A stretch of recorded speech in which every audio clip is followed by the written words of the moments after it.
Paz do Senhor, igreja. Espero que todos estejam tendo um ótimo culto para Deus. O Henrique hoje está pedindo para a mamãe dele dar um recado para a igreja. Ele está aqui avisando que ele também tem um cofrinho ofertando para ajudar as criancinhas a receber a palavra de Deus. Ele está aqui, ofertando no cofrinho dele e também estará entregando hoje o cofrinho dele aí na igreja do Macedo e aqui na igreja que ele está frequentando aqui em Dracena.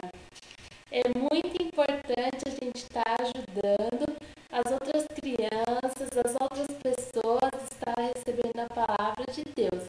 Então, você criança que ofertou, você criança que está sendo missionária, ele está mandando um beijão, um abração. Filho, olha ali, E